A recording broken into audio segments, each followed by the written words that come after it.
Señor, ayúdanos a tener un corazón recto en este tiempo, que vamos a estar expuestos ante tu palabra, Señor, y a poder ver en nuestra fragilidad, en nuestra finitud, en nuestra insensatez, Señor, muchas veces, la urgencia que tenemos de la predicación en esta noche, la urgencia que tenemos de este texto en particular que vamos a tratar.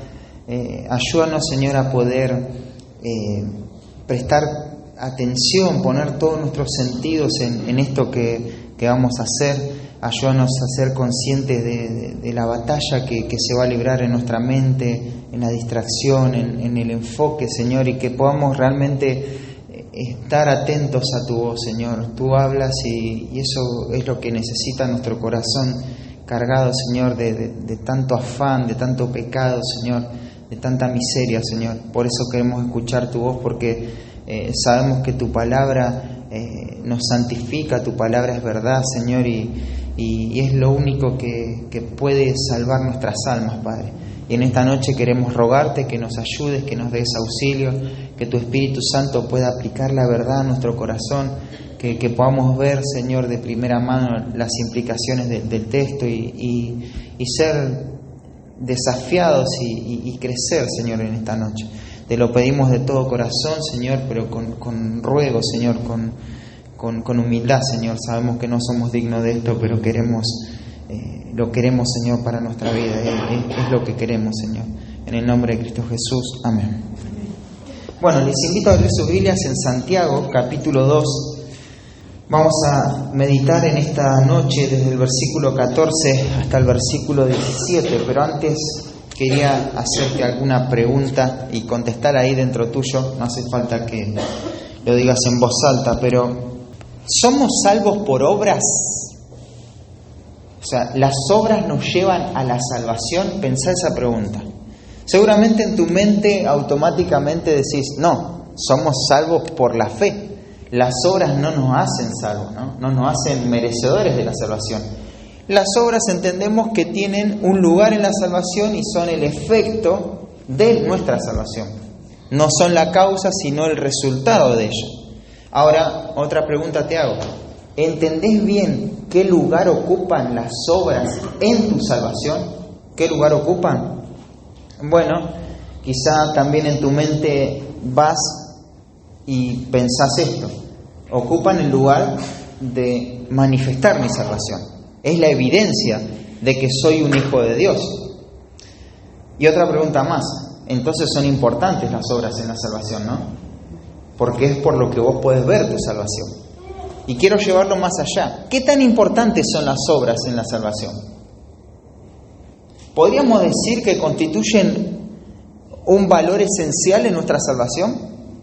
¿Puede haber alguien salvo que no lo evidencia a través de las obras? No. Entonces, de esa manera, las obras constituyen un valor esencial dentro de nuestra salvación. Y volvemos a la pregunta. ¿Somos salvos por obras? No, pero sabemos que las obras son muy importantes, ¿no?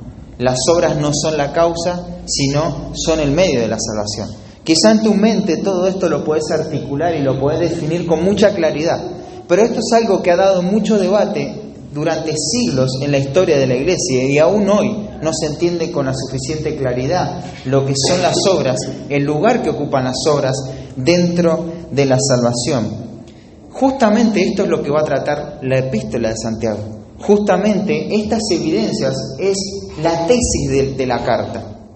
Dijimos que los destinatarios de esta carta estaban teniendo conductas desenfrenadas que no le estaban permitiendo avanzar, ¿no? La mundanalidad, o sea, los conceptos mundanos y la vida y el pensamiento terrenal había invadido la filosofía de vida de estos creyentes. Y Santiago va a poner una gran urgencia en esto, porque esto hacía que tanto creyentes como inconversos se vean igual, se vean absolutamente igual. El creyente no estaba comprometido con el evangelio que había recibido, por lo tanto vivía una vida superficial. Y el inconverso estaba muy cómodo porque ahora tenía algo más que había incorporado a su vida, que le daba una mayor moralidad, y eso lo mantenía en sus pecados, pero mientras en una vida religiosa. Esto confunde. En la iglesia había esta confusión. Y para Santiago y para todo pastor esto es crítico. La salvación tiene que marcar una diferencia. Sí o sí. El salvo está llamado a vivir su salvación como un hijo de Dios. El creyente no puede hacer de todo el evangelio una gran teoría y después vivir como quiera en la práctica, ¿no? Ahora, vamos a tratar esto específicamente, pero ¿cómo es que llegamos a este punto? Bueno, Santiago es a lo que quiere llegar. Él quiere llegar a esta parte desde el versículo 14 hasta el versículo 26. Este es el corazón de todo el tema de la epístola y esto es a lo que Santiago está apuntando. ¿Pero por qué ahora? Bueno, eso lo vamos a ver en un momento, ¿no? ¿Por qué ahora? ¿Por qué no antes? ¿O por qué no después? Ahora vamos a ver cómo funciona ese flujo de pensamiento. Y quiero mostrarte cómo él lo va a exponer en forma breve, repasando algo que ya vimos, ¿no? Santiago va a poner primero en evidencia la verdadera fe a través de cómo tenemos una actitud correcta frente a ¿qué? A las pruebas. La sabiduría que tengamos en ese momento para manejarnos en medio de esa situación que no esperamos va a evidenciar si somos hijos de Dios o no. Ahora, es inevitable, ¿no? Nos falta sabiduría. Entonces, el lugar donde buscamos esa sabiduría para manejarnos en medio del dolor es lo que va a evidenciar si tenemos verdadera fe o no. ¿A quién acudimos en medio de las pruebas? Ahora, va desarrollando su punto Santiago y cada vez se va poniendo más tensión y más presión en el argumento, al punto tal que uno ve diferentes personas, diferentes circunstancias, pero todas son manejadas por Dios y todas tienen que apuntar a lo mismo, ¿no? Todas las personas tienen que estar contentas con la misericordia de Dios. Al final, si ellos aman a Dios como una evidencia de su salvación, van a recibir de Dios una corona, la corona de la vida eterna, ¿no? Ahora, el creyente puede tener el concepto de la soberanía de Dios bien claro en su mente, sin embargo, ir más allá en ese concepto y ver que Dios es el que da las pruebas y es el que envía las situaciones, pero también puede crecer una amargura en su corazón en contra de Dios al enfrentar situaciones que no espera y cosas malas que pasan en el mundo, ¿no? ¿Cuántas veces se le echa la culpa a Dios? Santiago va a atender a eso. No hay que echarle la culpa a Dios. Dios no es el culpable del mal que existe en el mundo, sino nuestros propios deseos. Todo lo contrario. ¿Cómo tenemos que ver a Dios? Como veamos a Dios, eso va a exponer si tenemos verdadera fe o no. Tenemos que ver un Dios bondadoso. Toda buena dádiva y todo don perfecto desciende de lo alto, ¿no? Ese es el Dios que tenemos. Una muestra de su gran bondad es la salvación que Él nos dio por medio de la palabra. Esa palabra es la que vamos a tener que estar atentos, ¿no? La que vamos a tener que prestar atención y recibir, darle la bienvenida, porque es la que nos puede librar nuestro corazón, nuestra vida ¿de qué? De esos deseos que están en nuestro corazón. Nos puede salvar el alma, dice Santiago. Ahora, esto no es un mero oír, un mero escuchar y bueno, listo, es como si me tomaría una píldora, ¿no? Y ya está. No, tengo que poner en práctica la palabra, dejar que la palabra de Dios afecte todas las áreas de mi vida, hacer de las Escrituras la filosofía de mi vida. ¿Y cómo se va a ver el verdadero obrar de la palabra de Dios? En que voy a amar. Voy a amar tanto a las personas que están en necesidad como a aquel que tiene una buena posición. No voy a relacionarme con porque quiero sacar un beneficio, sino porque le amo. Y eso es lo que va a tratar los primeros pasajes del capítulo 2, ¿no? Esa imparcialidad que va a poner de manifiesto la Escritura. Y la sección anterior había terminado con ese concepto de así hablar y así hacer. Así hablar y así hacer. Y ahora, en esta sección que te digo, empieza en el versículo 14 hasta el versículo 26, pero con fines de sacarle mayor provecho la vamos a dividir, ¿no? En tres y vamos a ver cada una en particular. Acá tenemos el corazón de la epístola, la tesis de la epístola. Esta es la verdad proposicional, la verdad objetiva que no va a cambiar, que es atemporal y que permanece. Y esto es lo que tenemos que entender. Las evidencias de una fe viva. De eso se va a tratar la sección. Y yo veo ahí 3 evidencias de una fe viva. Aunque podríamos hablar de una sola cosa, ¿no? Sin embargo, hay una relación estrecha entre cada una de estas evidencias que vamos a ver. La primera evidencia, desde el versículo 14 hasta el 17, se puede ver una fe viva en un compromiso abnegado con el pueblo de Dios. En un compromiso abnegado con el pueblo de Dios.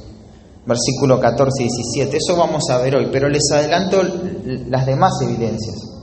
Del versículo 18 al 20, una fe viva se evidencia por una transformación profunda en respuesta al conocimiento de Dios.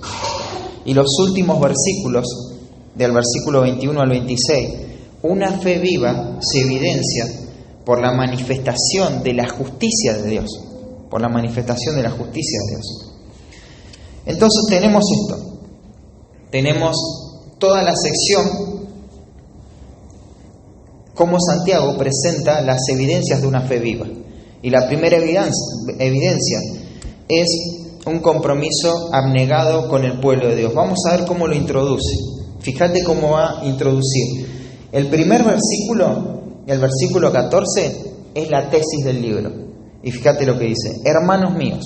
Claro, como es característico en él, ¿no? Llama la atención de la congregación en una forma cercana, amable. Y esto aparece 19 veces en la carta.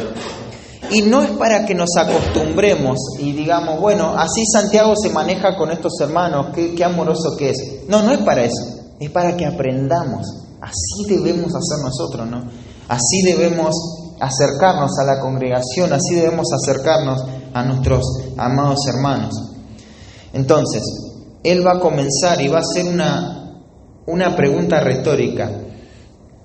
Y teniendo en mente esto, antes de empezar a explicar, vamos a leer el pasaje que se me había saltado. Versículo 14 hasta el versículo 17. Dice: hermanos míos, ¿de qué aprovechará si alguno dice que tiene fe y no tiene obras? ¿Podrá la fe salvarle?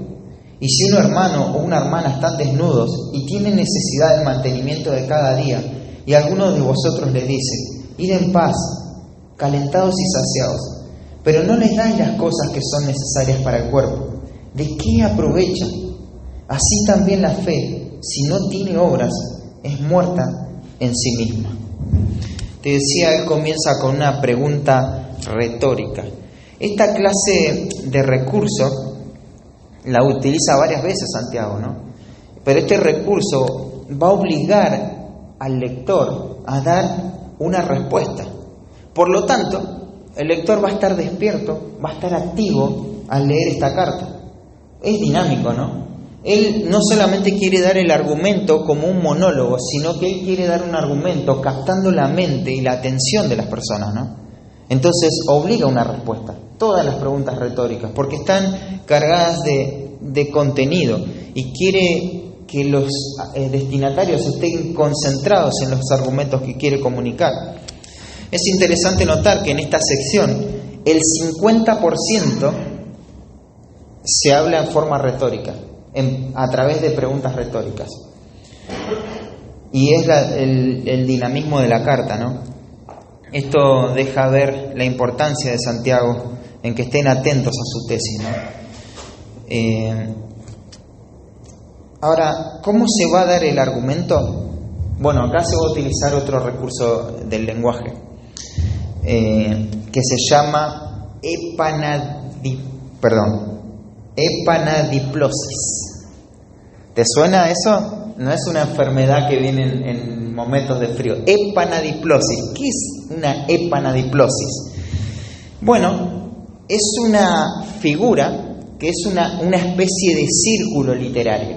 Es, comienzo con una premisa, desarrollo la idea y termino con la misma premisa con la que comencé. O sea, tengo un concepto, les presento un concepto, lo desarrollo y termino con ese mismo concepto con el que comencé. Es muy dinámico esto. Fíjate, versículo 14. ¿De qué aprovechará? Así empieza, ¿no? Hermanos míos, ¿de qué aprovechará? Versículo 16, al final. ¿De qué aprovecha? Esa es la idea central de todos esos versículos. ¿De qué aprovecha? ¿De qué aprovechará? Ese es el recurso literario que está usando Santiago, y dicho sea de paso, te repito, es el pensamiento dominante, ¿no? Es lo que va a unir toda la sección. ¿De qué aprovechará? No solo esto es enfático en el sentido de este recurso literario circular, sino que también es enfático por la orden en el que está ubicada esta palabra en el texto original. Porque no comienza con hermanos míos, empieza con esta pregunta: ¿de qué aprovechará? ¿O qué beneficio tiene, no? Este término, beneficio, ¿cuál es el beneficio? Es simplemente ese significado. No hay mucho más, no hay algo misterioso que vamos a encontrar ahí. O sea, ¿de qué aprovecha? ¿Para qué te sirve? Podríamos decir. ¿Cuál es el beneficio de esto? ¿Cuál es la ganancia que obtengo? No hay mucho más para decir. Así en forma de sustantivo se utiliza solamente 3 veces en la Biblia y nos interesa mucho cómo se está utilizando. En forma verbal van a aparecer muchas veces, pero si la buscamos a esta ocurrencia de esta palabra en la misma forma que la usa Santiago, vamos a sacar más provecho. Por ejemplo, en el versículo 16, te dije recién, ¿no?, que aparece. Pero andá a Corintios, 1 Corintios capítulo 15, versículo 32. Dice: si como hombre batallé en Éfeso contra fieras, ¿qué me aprovecha? Si los muertos no resucitan, comamos y bebamos, que mañana moriremos. Hay una cláusula condicional ahí, igual que en Santiago, y está esta misma pregunta: ¿qué me aprovecha si los muertos no resucitan? Claro, Pablo acá va a emplear una conclusión lógica, ¿no? Si los muertos no resucitan, por ende Cristo no resucitó. Y si Cristo no resucitó, todo el esfuerzo fatigoso, todo el esfuerzo por la obra de Dios, como batallé en Éfeso, no sirve para nada. Todo lo que haga para el Señor no sirve para nada. Es más, la fe no sirve para nada si le negamos el hecho histórico de la resurrección. ¿De qué sirve la fe si estaríamos creyendo en un Cristo que está muerto? Si está muerto Cristo, la fe no sirve para nada, ¿no? Fíjate el versículo 14 del capítulo 15 de 1 Corintios. Si Cristo no resucitó, presta atención a esto: vana es nuestra predicación, vana es nuestra fe, y somos hallados falsos testigos de Dios, porque hemos testificado de Dios que le resucitó a Cristo, el cual no resucitó, si en verdad los muertos no resucitan. Porque si los muertos no resucitan, tampoco Cristo resucitó. Y si Cristo no resucitó, vuestra fe es vana. Aún estáis en vuestros pecados. Entonces también todos los que durmieron en Cristo perecieron. Si en esta vida solamente esperamos en Cristo, somos los más dignos de conmiseración de todos los hombres. Claro, si estamos creyendo en algo, y este es el punto, prestad atención a esto: si estamos creyendo en algo que no somos capaces de demostrar, somos los más dignos de lástima de todos los hombres. Si no podemos demostrar la resurrección de Cristo, porque Cristo no resucitó, entonces no sirve para nada que estamos reunidos acá cuando podríamos estar haciendo 10.000 cosas más productivas. Ese es el argumento de Pablo, y de esa misma manera está utilizando esta palabra Santiago, ¿no? No sirve de nada tener una fe, o de qué aprovecha esta fe, ¿no? Y cuál es lo que está subordinado a eso, ¿no? Veamos la condición que hay dentro de esa pregunta. Si alguno dice que tiene fe, si alguno dice que tiene fe, observa bien esa cláusula, algunos detalles. No es alguien que tiene fe y no la puede demostrar. No es que es alguien que tiene fe y no la puede demostrar, sino que es alguien que dice que tiene fe. ¿Notás la diferencia? Una cosa es tener algo y otra cosa es decir que lo tengo. Estas personas se creían que tenían una fe.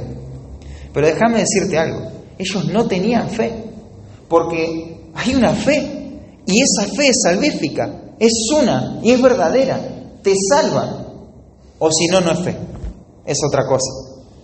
Esto es solamente una profesión, es decir, y hay mucho de eso, ¿no? En este tiempo había mucho de eso y hoy también hay mucho de eso, ¿no? Personas que dicen, pero no hay nada ahí, ¿no? Estos dicen que tienen fe. No podemos separar las obras de la fe, están vinculadas, están unidas. No hay, acá empiezan la fe y acá empiezan las obras, es una sola cosa. Tienen su lugar, pero tenemos que verla en forma conjunta, tal como la Escritura lo muestra. La Escritura jamás muestra a un creyente que no evidencia su fe a través de obras. Y así es como tenemos que entenderlo nosotros. La fe no es contraria a las obras, hermanos. ¿A qué es contraria la fe? A la incredulidad de nuestro corazón, pero no a las obras. La fe es consistente con las obras. El punto crítico es ¿qué hacemos? ¿Dónde ubicamos las obras? Y ahí es donde tenemos que gastar nuestras energías en pensar qué lugar ocupan las obras en nuestra salvación. Este pasaje nos arroja mucha luz sobre eso, ¿no? Pero vayamos a otro pasaje y después vamos a volver a Santiago. Ahí en Efesios capítulo 2, acompáñenme en sus Biblias.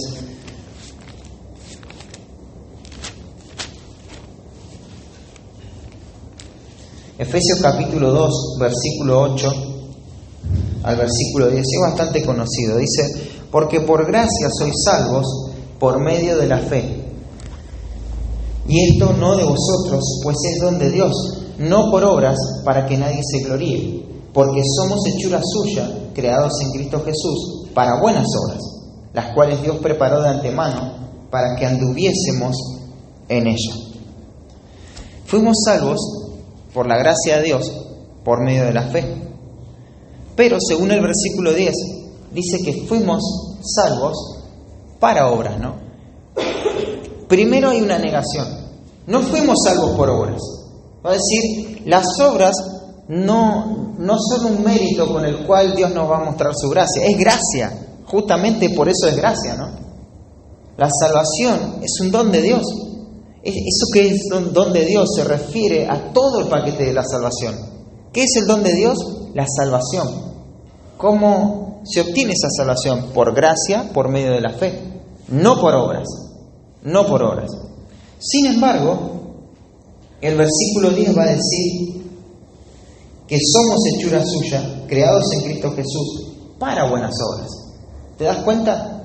Somos salvos por la fe, pero somos salvos para buenas obras. Ese es el propósito de nuestra salvación. A eso apuntamos, para eso vivimos. Eso es lo que las Escrituras nos desafían. Por eso es tan importante la obediencia. ¿Qué obedecemos? ¿Cómo mostramos obediencia? A través de las obras, ¿no? A través de las obras, en forma práctica. Entonces, eso es a lo que nos conduce la salvación. Un comentarista dice: la fe produce obras que ponen de manifiesto la realidad de esa fe. De modo que, como salvos por gracia, mediante la instrumentalidad de la fe, el creyente está en el camino de la vinculación con Cristo. Por tanto, en el camino del buen obrar, equivale a buenas obras. En conclusión, no hay creyentes que por un lado tienen fe y otros que no la tienen. No es que tengo una fe que nadie puede ver, solamente yo. Yo tengo una fe que el que me conoce bien va a ver que tengo esa fe. No es así, ¿no? Es algo evidente, es una evidencia, es una prueba, ¿no? Alguno dice que tiene fe. Claro, si prestamos atención a ese detalle ya tenemos bastante luz. Pero vemos un poquito más esa cláusula condicional. Dice, si alguno dice que tiene fe. Esta construcción gramatical completa, tanto el verbo, los dos verbos que aparecen acá, no vamos a especificar bien cuál, pero los dos están en un tiempo presente en modo subjuntivo y en voz activa.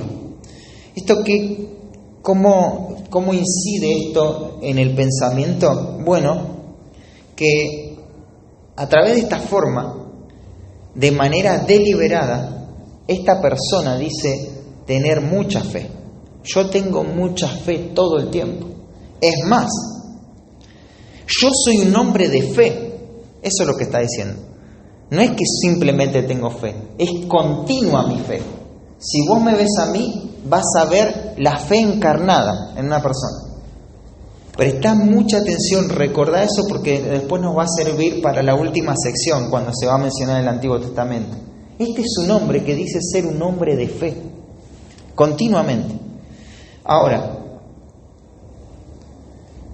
claro, está presentado como alguno, ¿no? Ese pronombre en griego es tis, es cualquiera, muestra alguien, pero no lo identifica Santiago con el pueblo de Dios, sino que lo hace indefinido.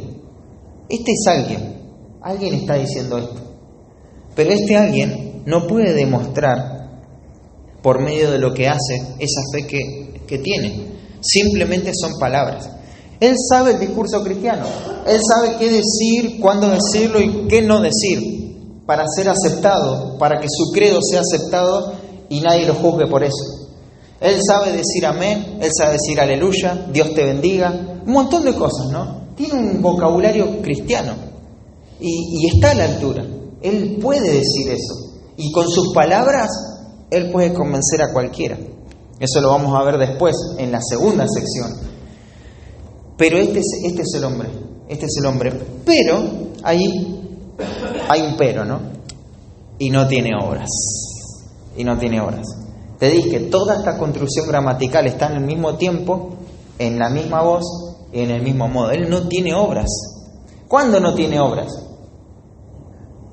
No tiene obras continuamente. Nunca tiene obras. No puede demostrar nunca que tiene obras. Sí, él dice todo el tiempo ser un hombre de fe, pero todo el tiempo se puede ver que no tiene una fe que convalide y que sostenga esa fe que dice tener. No tiene obras que convaliden esa fe que dice tener. No las tiene, nunca. Continuamente no las tiene. Claro, quizá eventualmente sí las puede tener. De vez en cuando se prende en alguna actividad, hace alguna cosa que llame la atención, es como para no perder tanto el tren y cada tanto te tira algo, pero continuamente no se ve eso. No se ve eso, se ve una contradicción. Se ve una linda profesión, seguridad, salvación, pero en cuanto a sus obras, inconsistencia. No hay una continuidad en una práctica piadosa. Y esa es la persona, ¿no? Puede ser que muestre alguna que otra vez algo en forma esporádica, eventual, casual, pero las obras en su vida no son un progreso consecutivo, constante, no avanza hacia eso, ¿no? Debemos entender, hermanos, que el Evangelio produce un efecto drástico en la vida de las personas que lo reciben. Es así, es drástico, se enciende una luz, es pasar de muerte a vida. Tan claro como eso. Si ves a una persona muerta, te das cuenta que está muerta. Si ves a una persona viva, te vas a dar cuenta que está viva esa persona. Claro que no estoy diciendo que la madurez es de un día para otro, pero el cambio sí, la transformación sí. Una persona va a pasar de muerte a vida. Y tenés el ejemplo de Tesalónica, ¿no? De la noche a la mañana dejaron a los ídolos para servir al Dios vivo y verdadero. Igual fue necesario que Pablo les escriba la carta que mande a sus emisarios. ¿Por qué? Porque necesitaban seguir creciendo. ¿Pero qué era evidente en sus vidas? La salvación. ¿Y cómo se podía ver eso? A través de lo que hicieron. Dejaron a los ídolos. Los dejaron para seguir a Dios. Y esa es la realidad, ¿no? Esto es básico y esto es específico, es puntual. Ahora, no puedo demostrar que soy salvo si no tengo obras. ¿Qué obras? Sería la pregunta. ¿Cuáles son esas obras que yo tengo que vivir para demostrar mi salvación? Bueno, hay varias obras, según la Biblia, ¿no? Pero según este contexto preciso de Santiago nos va a mostrar el amor práctico. El amor práctico es fruto de alguien que tiene una fe salvífica. Y fíjate cómo lo dice, versículo 15 hasta el 17 vamos a parar. Esto es un compromiso abnegado con el pueblo de Dios. Esta es la manifestación de una fe verdadera. Y se introduce la condición, ¿no? Si un hermano o una hermana, el pueblo de Dios, si un creyente, esto no es cualquier persona que está en necesidad, sino la iglesia, un hermano o una hermana. Están, déjame parar así en cada detalle, están. Ese verbo están, nosotros lo tenemos como un verbo de estado, es una condición temporal, podríamos decir. Sin embargo, el verbo en el texto griego no es el mismo, sino que tiene que ver con el sentido presente. Están existiendo. Ellos están en la esfera de esta realidad de esta manera. Se encuentran de esta manera. ¿Y cuál es la realidad de su existencia? Bueno, están desnudos y hay otra cosa más. Y tienen necesidad del mantenimiento de cada día. Esas dos cosas sostienen esa idea. ¿Cómo están ellos? ¿Cómo están en su vida? ¿Cómo están subsistiendo? Bueno, con estas dos necesidades. Desnudos y con la necesidad de mantenimiento de cada día. Esa palabra desnudo no significa que no tiene ninguna ropa, ¿no?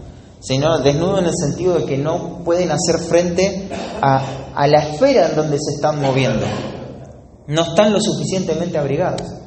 O sea, les faltará algún abrigo para pasar el frío. Hay necesidades específicas en estos hermanos. Están desprovistos de esos recursos. No tienen abrigo. Quizá podríamos pensar un poquito más, ¿no? Como la Biblia muchas veces habla del abrigo, no solamente con la ropa que me voy a poner, sino el lugar donde me voy a amparar. Quizá no tienen una casa estas personas. Están desamparados, no tienen abrigo. Pero dice, tienen necesidad del mantenimiento de cada día. Esto es algo presente, ¿no? Les está faltando. Tienen necesidad. Tienen falta de algo. Santiago ya había utilizado este verbo en el versículo 4 del capítulo 1 cuando dice, sin que os falte cosa alguna, ¿no? ¿Para qué? Para hacer frente a las pruebas. O sea, no estén desprovistos de nada para hacer frente a las pruebas porque no les va a ir bien. Tienen que estar preparados para esto. Y si a alguno les falta, ¿qué cosa? Sabiduría. Sabiduría otra vez para encarar las pruebas, que la pida a Dios, que le ruega a Dios porque la va a necesitar. De esa forma la usa. ¿Y cómo se utilizaría en este contexto? Bueno, esto es lo que se requiere para poder vivir, para poder alimentarse. ¿Cuánto tiempo estas personas pueden aguantar esta falta de pan diario? ¿Cuánto tiempo van a vivir? ¿Cuánto van a resistir así? No mucho, ¿no? Están en una situación vulnerable, están en un estado crítico, ¿no? Esta misma palabra la va a utilizar el apóstol Pablo cuando él escribe ahí a Tito en el capítulo 1, versículo 5, dice, por esta causa te dejé en Creta para que corrigieses lo deficiente, lo que es carente, y establecieses anciano. ¿Se acuerdan la última vez que estuvimos hablando en cuanto a esto que le faltaba al joven rico? Una cosa te falta, le dijo Jesús al joven rico. ¿Te falta para qué te falta? Para nacer de nuevo, para obtener la salvación, te falta esto. El sentido de Lucas y de Tito tiene que ver con algo incompleto. Claro, en el caso del joven rico es vital, ¿no? Es la salvación. Pero en el caso de las iglesias en Creta es indispensable para que las iglesias funcionen en forma saludable. De otra manera, esta iglesia está condenada al fracaso, a la ruina. Claro, por eso urgía esto en el corazón de Pablo. Lo deja para esto, corregir lo deficiente que es, establecer ancianos. ¿Cuánto tiempo una iglesia puede estar sin ancianos? Sin un establecimiento de ancianos. Bueno, puede estar un tiempo y va a ser una iglesia deficiente, pero déjame decirte algo, la forma en que se está usando estas palabras, estos términos, te dan la idea de algo urgente. No puede estar mucho tiempo sin ancianos, porque en un momento va a dejar de ser una iglesia y va a ser un grupo de personas. Hay peligros en esta deficiencia. Así como esta persona no puede estar mucho tiempo sin comer, porque va a morir, va a perder la vida. Hay necesidades que tienen que ser suplidas con suma urgencia. Y claro, esto nos habla mucho del contexto, ¿no? Y también nos da la razón de por qué Santiago no toca este tema antes y lo toca en este momento. ¿Por qué no toca la tesis de su carta, la evidencia de una fe viva antes? ¿Por qué lo va llevando de a poco? Porque Santiago en su mente tiene algunas cosas que son urgentes y necesitan ser atendidas con urgencia, pero también entiende que hay cosas que son importantes y aunque esas cosas son urgentes, esto es más profundo, porque esta es la razón por la cual estaba pasando todo lo que estaba pasando en la iglesia de estos hermanos. ¿Por qué? Porque una mente que está desviada de lo que es el verdadero evangelio va a resultar en prácticas incorrectas y prácticas desviadas. Va a tener un concepto equivocado y se va a quejar de las pruebas. Va a mirar a Dios en forma negativa y lo va a mirar como la fuente del mal y el culpable de todo eso. No va a tener una mirada hacia el hermano, no lo va a amar y va a ver cómo mira este mundo, ¿no? Buscando las oportunidades en las personas. Eso es todo la manifestación de tener un concepto equivocado, pero se necesitaba tratarse con urgencia, necesitaba atenderse con urgencia. Y una vez habiendo superado eso, ahora les digo lo que les quiero decir: la fe sin obras es muerta, no sirve para nada. El evangelio, hermanos, no es una teoría, el evangelio es algo que tiene que sacudir nuestra vida. Y dice, falta de pan o alimento, el pan sería la palabra literal, y de cada día, dice, ¿no? Efémeros es la palabra, literalmente efímero. Es algo que es de corta duración, que dura un solo día, ¿no? Esta es la necesidad diaria que tiene esta iglesia. Es decir, estas personas que están sufriendo, no es que están sufriendo porque no les salió la jubilación, para que les aseguran que sea un colchoncito en el porvenir, algo. No están pensando así. Ellos no están pensando en mira, estas iglesias están sufriendo porque la mayoría de los hermanos no tienen un seguro de vida o no sabe cómo va a enfrentar el próximo mes. No, es el pequeño espacio de tiempo que no están pudiendo solucionar. Y esto es estructural, ¿no? Esto es, todos los días les pasa lo mismo. Todos los días no tienen abrigo, todos los días tienen hambre, todos los días. Y lo triste es esto, ¿no? Y alguno de vosotros les dice, están ahí. Y vos decís, ¿cómo alguno de vosotros? ¿Cómo puede ser que un creyente le diga esto? Bueno, esta persona, yo entiendo que no es creyente, pero déjame decirte algo. No es ningún problema que haya no creyentes que piensen esto. El problema es que estos se dicen ser creyentes. Están en la iglesia.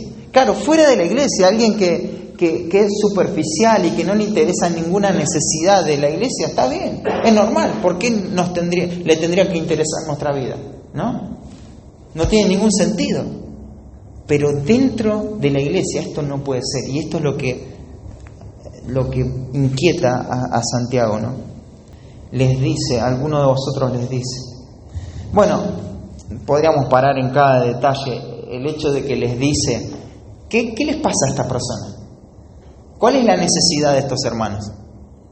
¿La falta de que alguien les dé un consejo? No. Ellos tienen frío, tienen hambre. Ya el hecho de que alguien y alguno de vosotros les dice, ya está mal. O sea, no necesitan que nadie les diga nada. Claro, si le querés decir algo, pero vas a satisfacer sus necesidades, todo bien. Pero ya empezó mal, ¿no? Alguno de vosotros les dice. Y empeora también porque les dice algo que uno puede decir es totalmente contrario al amor, ¿no? Pero es muy gráfico esto. Dice, id en paz. Es muy gráfica esta palabra, ¿no? En cómo el egoísmo y la indiferencia se van a manifestar en el interior. Hay una necesidad apremiante y estas personas le dicen en tono imperativo, esto es una orden: retírate, vete de aquí, andate de acá, no estés más acá, anda y de alguna forma anda en paz, se te va a solucionar el problema. Esto podríamos decir, no muchas veces, claro, si lo hacemos drástico parecería exagerado, ¿no? Pero estas expresiones podrían tener que ver con esto: no reniegues con esta situación, todo va a salir bien, vos quedate tranquilo, no, sí, esto es triste, pero dale, ya vas a salir, no te preocupes, y listo, anda en paz. Lo único que está haciendo esa persona es tratar de sacarse el problema de encima, ¿no? Y eso se muestra el egoísmo, la falta de amor, la falta de misericordia de Cristo, ¿no? Falta de practicidad. ¿Esto de qué sirve? ¿De qué sirve que yo le diga a una persona que tiene frío, que tiene hambre, anda en paz? ¿Qué le soluciona eso? Absolutamente nada.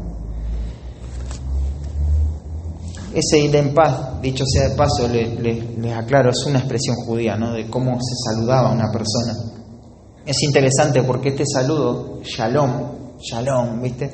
Se le decía a una persona cuando vos la ibas a despedir, ya sea un hermano, un familiar, una persona que estimabas mucho, un amigo. Cuando se iba, se le decía shalom, se le daba una bendición, ¿no? Es muy judío esto. Pero claro, se le da una bendición después de ¿qué? De asegurarte que en el viaje, en el camino, tengan un amparo de las inclemencias del tiempo y tengan con qué sustentarse durante todo ese viaje. O sea, se preocupaban ellos de que esa persona tenga todo lo necesario para hacer frente a esa nueva realidad que iban a tener. Entonces, una vez que, claro, le di provisiones, una vez que les di abrigo, les voy a decir la bendición de Dios, ¿no? Shalom, anda en paz, anda en paz. Pero estas personas no hacen eso. ¿Qué les van a decir? Calentados y saciados. En lugar de hacerse cargo de sus problemas, les dice calentados y saciados. Quizá no lo podemos ver tan claro en el español, pero el verbo está en voz pasiva, los dos, calentados y saciados. Esto deja ver que estas personas que están hablando reconocen la incapacidad de estos pobres en buscar una solución para ellos mismos. Una mejor traducción quedaría así: sean calentados y sean saciados. Que alguien haga algo por ustedes, por favor, que alguien haga algo por ustedes, que se solucionen sus problemas. Hay una plena conciencia de parte de quien está hablando de que estas personas tienen una necesidad. Esto no es ignorancia, esto es deliberado, es adrede, ¿no? Pero lo contrario es lo que viene después: pero no les dais las cosas que son necesarias para el cuerpo, no les dais. Esa palabra dar, didomi, no sé si a alguno les suena esa palabra, pero es muy importante en el Nuevo Testamento esa palabra. Esta palabra tiene que ver con la gracia de Dios, tiene que ver con el don de Dios. Esta palabra se utiliza para hablar de Jesús, cómo Él va a dar su vida, cómo Él se va a dar a sí mismo. Y fíjate ahí en Gálatas capítulo 1,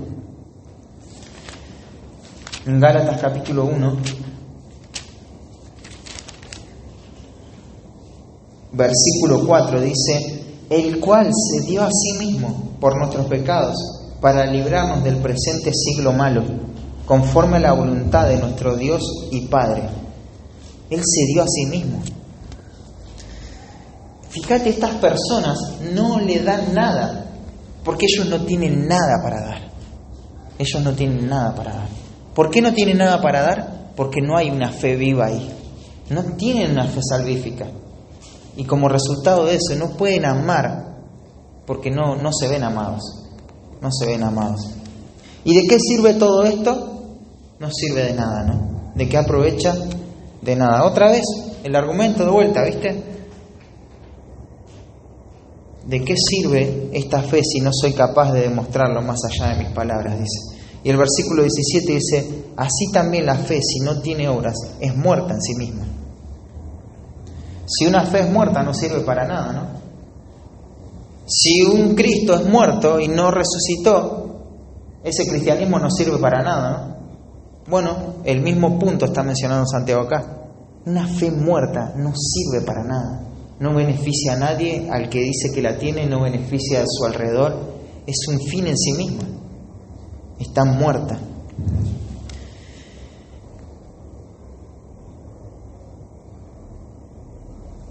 En Primera de Juan, capítulo 3, acompáñame en tu Biblia, Primera de Juan, capítulo 3.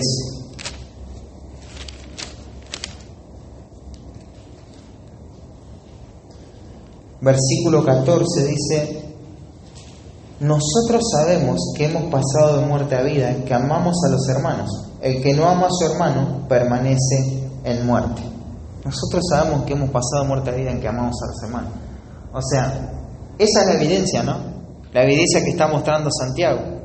¿Cómo se puede saber que se pasó de muerte a vida? En que se ama, en que se atiende a esta necesidad. Y después el versículo 18, fíjate lo que va a decir: hijitos míos, no amemos de palabra ni de lengua, sino en hecho y en verdad. Salvando algunas distancias, el punto de Juan es muy similar al de Santiago. Lo que hace Juan acá es decir que si no se ama, si no se demuestra el amor en una forma práctica, no se es hijo de Dios. No puedes tener seguridad de que sos salvo si no mostrás el amor en forma práctica. Lo está haciendo Santiago con un ejemplo bien específico, ¿no? Este hermano tiene frío, tiene hambre, pero se cierra contra él su corazón, ¿no? Es muy importante las palabras, es muy importante la profesión. De hecho, Santiago en la sección anterior dijo: así hablad, pero así haced también, ¿no? Tiene que haber una consistencia. Y fíjate siempre este equilibrio, ¿no? Siempre esta armonía entre lo que decimos y lo que hacemos. Y yo cuando pensaba en esto veía la relevancia, y muchas veces hablamos en cuanto a ese amor práctico, que es una evidencia de nuestra salvación. Pero te quiero decir en esta noche que este pasaje tiene que cambiar el rumbo de la vida de nuestra iglesia. Esto tiene que sacudir nuestros corazones. Porque no tenemos que mirar este pasaje simplemente con la aplicación necesaria que este pasaje está mostrando, que sería: si ves a tu hermano que le falta abrigo para el invierno, suplí su necesidad, y si le falta comida, suplí su necesidad. Esto va más allá. Hay una implicación acá que es necesario que atendamos, porque esto supera la esfera de lo material y apunta y se ramifica en muchas direcciones. Hay necesidades en el pueblo de Dios, y esas necesidades tienen que ser atendidas por el pueblo de Dios, por los que nos decimos ser creyentes. Tenemos que demostrar esa salvación que profesamos. ¿De qué manera? De una manera práctica. ¿Cómo vamos a acompañar a las personas que están padeciendo una prueba, que están en una situación que les está costando? ¿De qué forma las vamos a acompañar? Muchas veces vemos que hay hermanos que tienen situaciones difíciles, crónicas, situaciones que los van a acompañar el resto de su vida. ¿Y sabés lo que transmitimos nosotros muchas veces? Id en paz, calentados y saciados. Todo se va a solucionar. Quédate tranquilo. Pero yo quiero poner ejemplos prácticos, ejemplos específicos. Si un hermano pierde un ser querido, ¿cómo vas a hacerte cargo de esa necesidad de tu hermano? Pierde un padre, una madre, un hijo, un hermano. ¿Cómo nos vamos a hacer cargo como iglesia? ¿Cómo vamos a demostrar nuestra salvación en esa situación? Claro que hay que darle palabras de ánimo, pero si simplemente nosotros le damos una palmada, y es lo mismo que está pasando acá, ¿no? Pide en paz, todo se va a solucionar. De alguna forma Dios te va a consolar. Dios tiene el control de todo. Shalom. Pero no le dais la cosas que son necesarias, para cada necesidad específica. En el caso del hambre, la comida; en el caso del frío, el abrigo. Hay cosas que son necesarias. Deberíamos ver qué dicen las Escrituras acerca del duelo y cómo vamos a acompañar en un proceso a esa persona a transitar ese dolor. De qué forma práctica y material nos vamos a involucrar, pero de qué forma espiritual también nos vamos a involucrar con la verdad. Tenemos que hacer las dos cosas.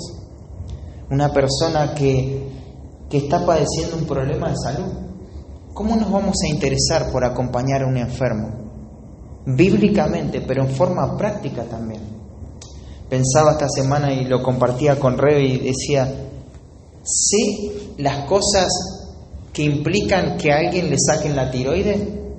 A una persona sin tiroides, ¿cómo afecta eso en sus emociones, en sus estados de ánimo?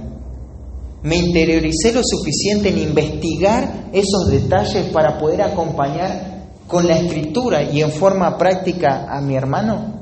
¿O simplemente digo, bueno, quédate tranquilo, sí, vamos a orar por vos?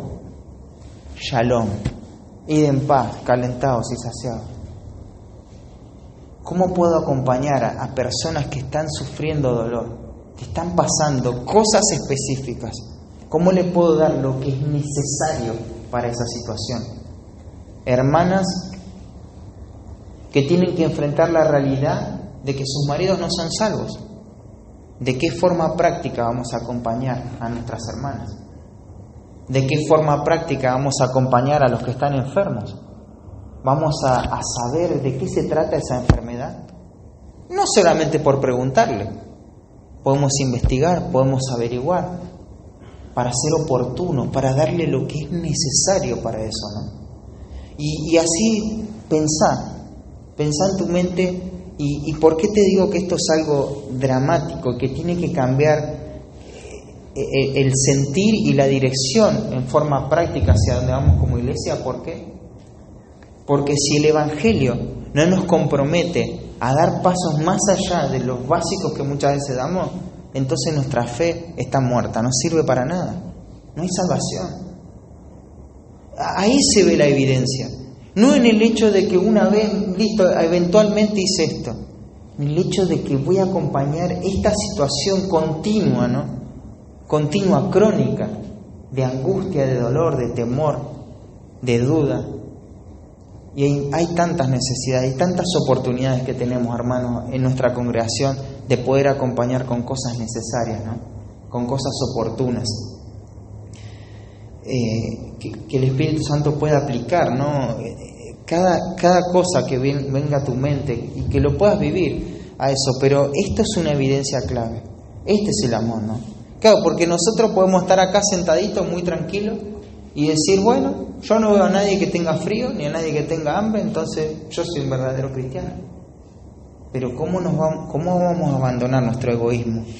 Vamos a dejar nuestra incomodidad, porque esto es lo que las implicaciones del pasaje nos están llevando. Y claro, esto no es gratis, ¿eh? Hay recursos, hay tiempo, hay dedicación, hay mucho en juego, Pero qué lindo, hermanos, qué lindo soñar con ver una congregación donde el amor prima sobre todas las relaciones y donde nos vamos a esforzar, ¿no? Por atender a cada una de las necesidades. Y en esto me pongo yo, ¿no? Qué improvisado que soy para a veces dar respuesta ante las enfermedades de mis hermanos. No sé, tiene algo de ahí de los riñones, no sé qué será. Pero bueno, vamos a orar por ello. Eso es indiferencia, hermano. Eso es indiferencia. Y eso tenemos que cambiar. Porque si no, conocer lo que dice Santiago para no hacer nada, 2 veces no sirve para nada, no aprovecha para nada. Oramos. Señor, gracias por tu palabra en esta tarde. Pedimos que tú nos bendigas y que nos ayudes, Señor, a la luz de este texto a poder vivir, Señor. Cuánto nos expone, señores, parece tan lejano a nosotros al principio cuando vemos a estas personas que dan opiniones, soluciones, y que no son prácticos y nos asustamos, nos alarmamos, Señor, nos horrorizamos de esto, Señor. Pero cuando vemos nosotros nuestra realidad, nuestra propia responsabilidad, estamos tan cargados de excusas, Señor, tan cargados de nosotros mismos, Señor, de nuestro propio egoísmo, que esto se hace como una pared de hierro, Señor, no puede entrar esto, Señor, esta verdad, Señor, del Evangelio. Que podamos vivir vidas así, Señor, estamos llamados a vivir esto, Señor. Gracias porque era el momento oportuno, Señor, en el cual la Iglesia, Señor, lo tenía que escuchar. Era el momento en el cual Santiago lo va a decir, Señor, porque ya había atendido varias cosas, Señor, varias situaciones. Y creo que es un momento, Señor, oportuno para nosotros también, Señor.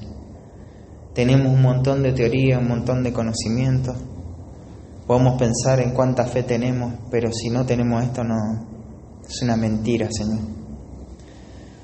Libra nuestras vidas, Señor, de autoengañarnos, Señor, con una fe muerta, una fe que no existe, una fe que es irreal, y que podamos vivir el Evangelio en todas las dimensiones que eso conlleva, Padre Santo. Te lo pedimos, te lo suplicamos, Señor. Que lo hagamos para tu gloria, Señor. El único objetivo es glorificarte, honrarte, Señor, a ti. En el nombre de Cristo Jesús. Amén.